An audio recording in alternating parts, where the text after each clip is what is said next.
Boa noite a todos, boa noite a todas. O meu nome é José Fischer, eu sou integrante do grupo de debates de oratória da URGS. Inicialmente eu iria apresentar com a minha amiga Maria Saldanha, que é a atual presidente do grupo, mas ela teve alguns probleminhas, ela não vai poder comparecer hoje. Então, você quer aprender a falar em público? Você quer aprender a falar bem? Utilizar o poder da voz para influenciar as pessoas, para vender uma ideia, ou até mesmo para paquerar? Então hoje eu vou te ensinar as principais técnicas fundamentais para qualquer discurso de qualidade. Aqui no slide eu deixo o meu contato no meu perfil privado, depois do meu perfil profissional e do meu Facebook. E vocês podem entrar em contato com o grupo de debates também, se quiserem fazer essa formação mais aprofundada, mais longa, com dinâmicas, nós fazemos normalmente sobre demanda. Mas o que nós vamos aprender hoje? Primeiro, controle sobre a mente, sobre o corpo, voz e comunicação online. Os três primeiros são fundamentais para qualquer situação em que é necessário utilizar a voz, então eu vou dar uma passada rápida por eles, mas o foco vai ser na comunicação online, onde eu falo sobre utilização de câmera e também dos slides. Primeiramente, o controle sobre a mente. Por que isso é tão importante? Porque quando nós controlamos a mente, nós podemos superar o nervosismo e vencer, finalmente, o medo de falar em público. Por que nós temos medo? Um dos apresentadores falou um pouquinho sobre isso, sobre o nervosismo, como ele surge. Mas o medo é uma questão evolutiva. O que acontece? Quando nós ficamos frente a um inimigo, pensa que tem um jacaré, um leão, um gorila, que tá ali pra te dar um soco, te morder, te fazer algum mal. O ser humano que sobreviveu na natureza foi o ser humano que ou ia pra cima e dava um nocaute no bicho, ou que saía correndo que nem um condenado pra tirar o pai da forca. Esses são os mecanismos que evolutivamente fizeram as pessoas evoluírem. E hoje não é diferente. Quando nós estamos numa situação de medo, numa situação em que existe alguma coisa desconhecida e potencialmente prejudicial para nós, seja fisicamente ou seja para nossa autoestima, o nosso corpo utiliza os mesmos mecanismos. Então ele libera adrenalina, o músculo se enrijece, tu fica preparado para sair correndo. Mas isso não é positivo numa apresentação, por dois motivos. Se eu sair correndo, a apresentação vai ser um fracasso, e se eu for bater em alguém, eu vou ir preso. Então nenhuma das saídas é muito boa. Nós temos que ver mecanismos para vencer o medo de falar em público. E eu separei 3 mecanismos que podem ser eficientes no curto prazo. Lembrando que se a pessoa tem algum problema de ansiedade, depressão, é muito mais eficaz procurar um auxílio profissional de psicólogos, mas essas 3 estratégias ajudam bastante também. Primeiro, conhecimento. Quanto mais vocês estudarem sobre o assunto, mais seguros vocês vão ficar. Vocês podem ter aquela ideia de que vocês são a pessoa naquela sala que mais estudou sobre o assunto. Então, no primeiro apresentação de hoje, nós vimos sobre como surgiram as estrelas, como funcionam as estrelas. Provavelmente essa pessoa é que mais estudou sobre esse assunto naquela sala. Ninguém talvez saiba tanto quanto a pessoa que apresentou. Então, isso já dá um mecanismo de segurança para a pessoa se sentir um pouco maior, sabendo mais do assunto. E muito provavelmente menos situações adversas vão surgir. Ou seja, digamos que eu esteja numa apresentação e alguém faz uma pergunta. Sempre tem aquele coleguinha esperto, aquele coleguinha que quer te atrapalhar a apresentação e vai fazer uma pergunta sacana pra ti. Por isso, quanto mais tu sabe do assunto, mais difícil é para essas pessoas, seja querendo fazer uma coisa negativa ou simplesmente tirando uma dúvida, mas mais difícil é que tu não tenha o que falar naquela apresentação. Segundo ponto, prática. Como qualquer habilidade, seja a liderança que foi falado anteriormente, ou seja a oratória que estamos vendo agora, a prática é a aliada da perfeição. Quanto mais se fala em público, mais fácil é falar em público. E eu digo isso com exemplo pessoal. Quando eu entrei para o grupo de debate de oratória, eu morria de medo de falar em público. Minha primeira apresentação de trabalho foi com as mãos suando nos bolsos. Só que num grupo de debates nós temos que falar toda semana. E temos que falar frente a um público. Então, colocando o corpo em prática, essa habilidade acaba se desenvolvendo. Utilizem toda e qualquer situação que puderem para falar em público. Tá jantando com a família? Propõe um brinde. Tá num grupo de amigos? Numa roda de discussão? Dá o teu ponto. Mas nunca deixe de falar em público. Falar é fundamental para aprender a utilizar a oratória. E o terceiro ponto é o mindset. Agora vai ser meio que um papo de coach aqui, mas não se preocupem, não é isso. Mindset é basicamente que nós temos que criar a nossa autoimagem. E a nossa autoimagem, se ela for negativa, nós vamos ter uma visão pior de nós mesmos. Então, naquela apresentação até que teve a moça, agora eu não me lembro do nome dela, bom, que ela falou sobre a questão do Interact, do Interact, que ela falou no fim, porque eu fiquei nervosa, alguma coisa. Isso normalmente é a nossa autoimagem que está se vendo como uma pessoa nervosa, como uma pessoa que está falando, talvez sendo julgada de uma forma negativa. Se nós mudamos a nossa imagem e pensamos nos nossos pontos positivos, por exemplo, nosso excelente contato visual, nossa dicção, que foram coisas que foram elogiadas no discurso dela, muito dificilmente esse nervosismo iria surgir com tanta força e dificilmente isso seria mostrado para as pessoas que estão assistindo. Então, criar uma autoimagem é fundamental para ter mais confiança não só na oratória, mas em qualquer situação. Tendo mais confiança, é mais difícil que o nervosismo vá nos atrapalhar. Agora vamos falar um pouquinho sobre o corpo. Eu vou falar bem rápido nesse ponto, porque é mais focado para uma apresentação online, para slides, mas o que é importante, postura. Vocês têm que estar numa postura ereta, sem fazer peito de pombo, mas sem estar curvados para frente. Por que isso é importante? Nós temos um sistema que se chama sistema respiratório, e ele utiliza basicamente o diafragma. O diafragma que é um músculo que faz o pulmão subir e o pulmão descer. Pela diferença de pressão, o ar entra e o ar sai, parecido com a dinâmica de fluidos que foi trazida ali nos slides sobre edificação. Mas se vocês fazem de um jeito que esse músculo não seja usado o suficiente, vocês percebem que a minha oratória fica pior. Porque eu não consigo projetar a voz da mesma forma e eu preciso utilizar um ar com menos capacidade pulmonar. Isso atrapalha o discurso.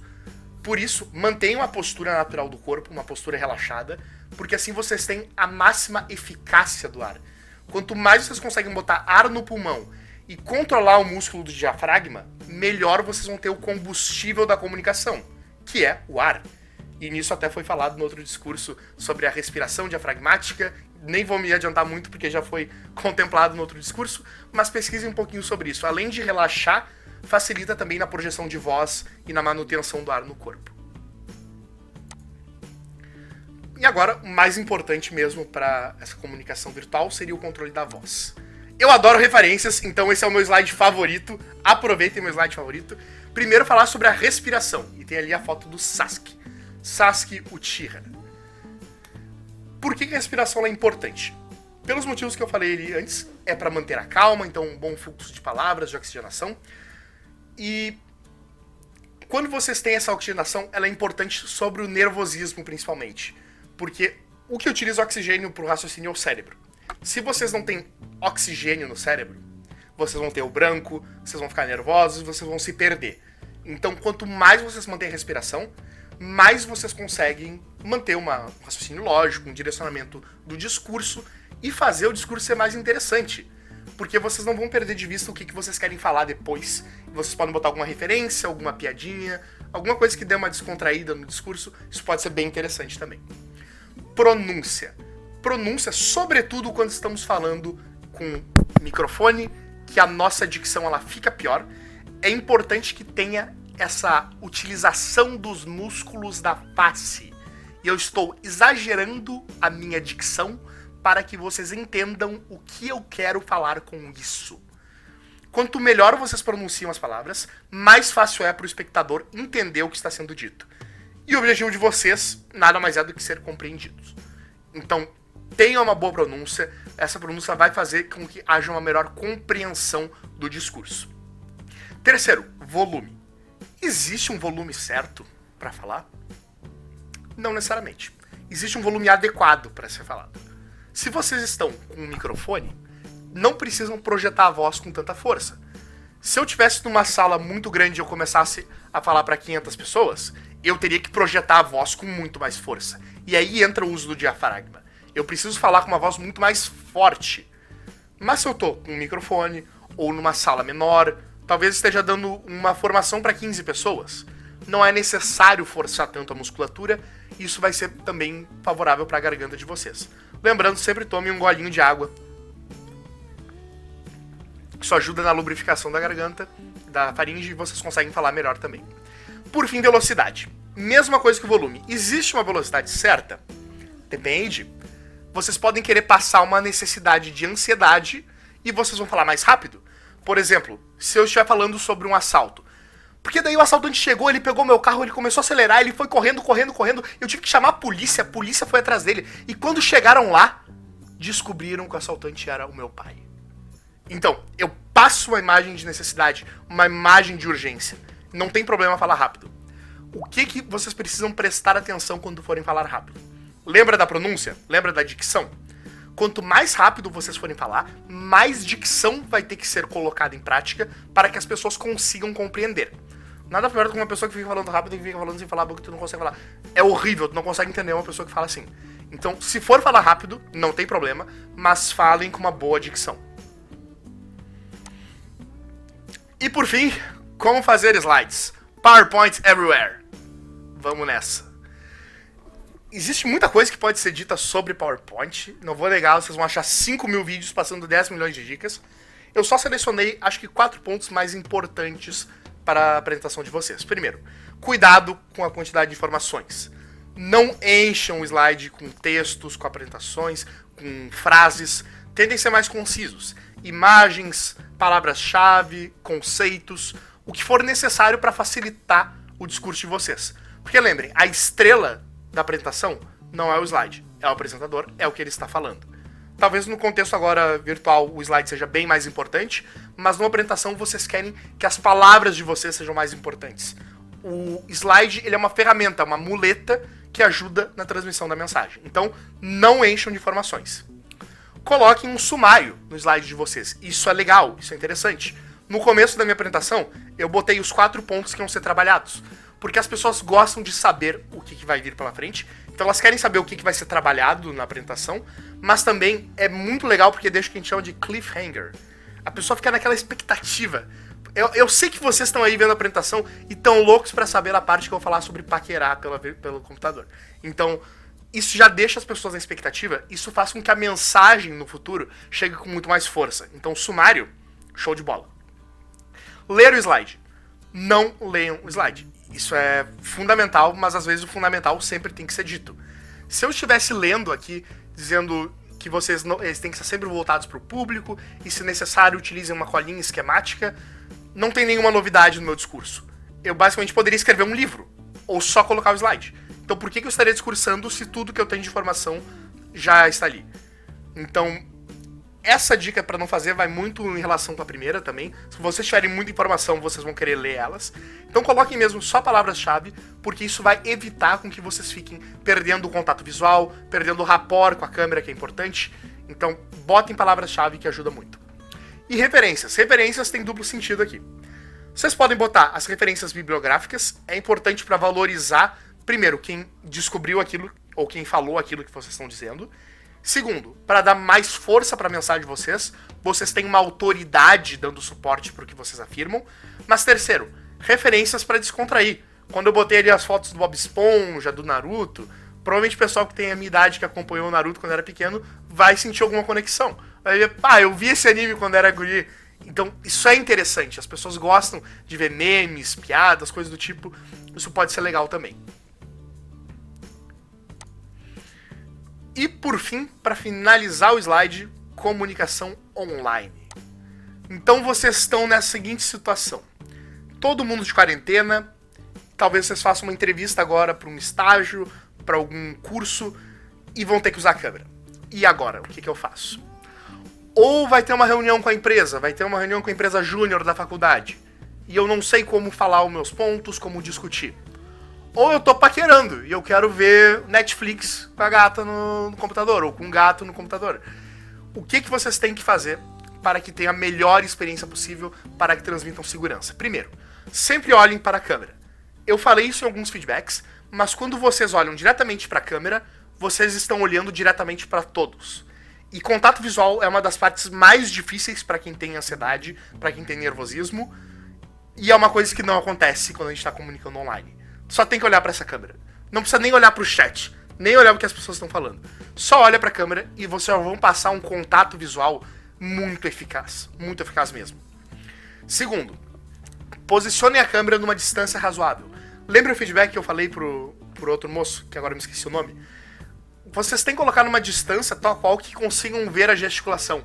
Muitos de vocês estavam gesticulando, mas como a câmera estava mal configurada, não dava pra ver. Tipo, eu tô mexendo os braços aqui, mas não tem como ver que eu tô fazendo isso. Se vocês estão numa distância boa, vocês conseguem ver a gesticulação dos outros.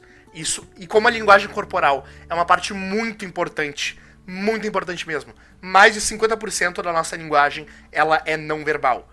Vocês não podem, em hipótese alguma, deixar de utilizar as mãos para se comunicar. Muito importante mesmo. E cuidado redobrado com a dicção. Olhem bem, eu preciso falar com uma dicção melhor para contornar os problemas disso daqui, do microfone. Essa bolinha de luz aqui é meu microfone. Se eu estivesse falando com a minha dicção normal, o meu discurso seria compreendido de uma forma mais ineficaz. Então, quando estamos utilizando hardwares, esses equipamentos, sempre melhorem a dicção para garantir, por precaução máxima, de que todos estão entendendo o que vocês estão falando. Já falei um pouquinho sobre não ler um texto, e anotar as coisas que são ditas é mais focada para uma reunião em que vocês têm que anotar os pontos. Ou talvez quando estão dando feedbacks. Eu anoto no meu bloquinho todos os feedbacks de vocês. Inclusive eu anotei muito mais do que eu falei. Se vocês quiserem um feedback mais personalizado depois, não hesitem, me chamem nas redes sociais e eu com a maior felicidade vou dar um feedback melhor para vocês. Mas o que é importante nessas comunicações online é o teste de equipamentos. Vocês precisam chegar 15, 30, 40 minutos antes para testar o equipamento de vocês. Por exemplo, eu nunca usei o mconf. Eu nunca passei slides por aqui. O que eu fiz? Eu combinei com a Tainá de chegar aqui 30 minutos mais cedo e já testar como funcionam os slides, ver se estava tudo certo com a apresentação, e no fim deu tudo certo. Mas isso porque eu cheguei antes, eu pude testar o meu áudio e o sistema da URGS. Se eu não tivesse feito isso, primeiro, poderia ter alguma coisa que eu não saberia utilizar, isso poderia atrapalhar meu discurso, mas segundo, me deixaria nervoso. Lembra daquele primeiro ponto sobre o controle da mente? Então, se eu tô numa situação nova, eu vou ficar mais nervoso. Sempre, por melhor que seja o orador. Se chegou numa situação nova, desconhecida, a pessoa vai ficar nervosa por uma questão biológica, instintiva, de lutar contra o inimigo. O corpo acha que uma apresentação online é um tigre, basicamente. Antes de finalizar mesmo, só queria falar um pouquinho sobre o grupo de debates de oratória. Não posso deixar de fazer o meu marketing aqui. O grupo de debates de oratória, e vocês podem ver ali, sabe o que é essa foto? Não é o Campeonato Gaúcho de Debates. É a única situação em que vocês vão ver o diretor e o vice-diretor de uma faculdade com um bando de gurizada levantando um copo de vinho e de cerveja. A única situação que vocês vão ver isso é nessa foto aqui. E o nosso grupo, ele visa a impactar o mundo por meio da utilização da fala e da argumentação. Então, além de dar esses módulos de oratória e de ajudar o pessoal com informações, feedbacks e tudo mais, nós também temos um núcleo de debates treino, que ele é completamente aberto, não precisa fazer seleção. Vocês chegam lá e nós já colocamos vocês para debater, para dedicar, para assistir. Mesmo que vocês não curtam a dinâmica de debates, ela é muito boa para dar aquele treinamento. Como eu falei no início, a prática é aliada da perfeição. Quanto mais vocês debatem, por exemplo, mais fácil é falar em público. Quanto mais vocês apresentam TEDs, mais fácil fica de falar em público. Então, o GDO ele é um mecanismo também para melhorar essa habilidade de vocês. Termino minha apresentação com essa frase do Sun Tzu, que as oportunidades se multiplicam na medida em que elas são agarradas. Nunca percam uma oportunidade de falar em público, nunca percam a oportunidade de ajudar, nunca percam uma oportunidade de influenciar o mundo por meio das palavras. O ser humano é um ser humano cultural, e um ser humano cultural que utiliza da linguagem para fazer uma mudança do mundo. Se vocês utilizam esses conhecimentos incríveis que foram trazidos em todas as apresentações, eu tenho certeza que vocês vão conseguir tocar o coração das pessoas e influenciar o mundo para um lugar positivo. Fico à disposição e não hesitem em me chamar nas redes ou chamar o GDO para tirar dúvidas e pegar um feedback mais personalizado. Muito obrigado.